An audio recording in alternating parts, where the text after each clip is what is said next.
এক বাদশার কারো কথাই পছন্দ হতো না। তখন সেই বাদশা ঘোষণা করলো, আজ থেকে যার কথাই আমার পছন্দ হবে তাকে আমি 400 স্বর্ণ মুদ্রা উপহার দেব। বাদশার এই কথা শুনে অনেক জ্ঞানী গুণী বুদ্ধিজীবীরা বাদশার কাছে এসে অনেক সুন্দর সুন্দর কথা শোনায়, কিন্তু কারো কথাই বাদশার পছন্দ হয় না।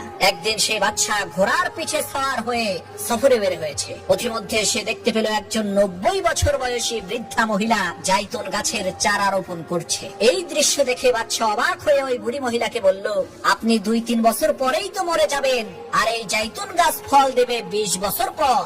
এই গাছের ফলে যদি না খেতে পারেন তাহলে এত পরিশ্রম করে গাছ লাগিয়ে লাভটা কি? বাদশার এই প্রশ্নের উত্তরে সেই বুড়ি মহিলা বলল, আজকের দিনে আমরা যেই ফল খাচ্ছি সেই ফল গাছ আমাদের পূর্বের লোকেরা লাগিয়েছিল, এখন আমি লাগিয়ে যাচ্ছি, আমার সন্তানেরা খাবে। বুড়ি মহিলার এই কথাটা বাদশার অনেক পছন্দ হলো। বাদশা হুকুম করলো, এই বুড়ি মহিলাকে 400 দিনার দিয়ে দাও। বাদশার কথা অনুযায়ী বুড়ি মহিলাকে 400 স্বর্ণের মুদ্রা দিয়ে দেয়া হলো। তখন সেই মহিলা হাসতে লাগলো। বাদশা তাকে জিজ্ঞেস করলো, কি ব্যাপার, আপনি হাসছেন কেন?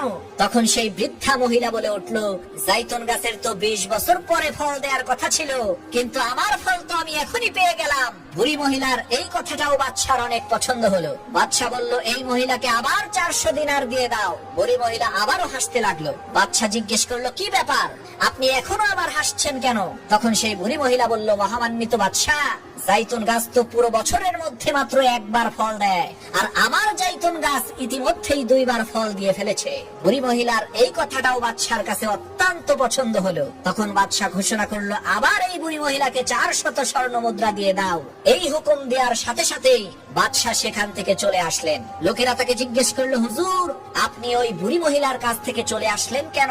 তখন ওই বাদশা বলল, আর একটু সময় যদি আমি ওই বুড়ি মহিলার কাছে থাকতাম তাহলে আমার সমস্ত খাজানাই শেষ হয়ে যেত, তবুও সেই বৃদ্ধা মহিলার জ্ঞানপূর্ণ কথা শেষ হতো না।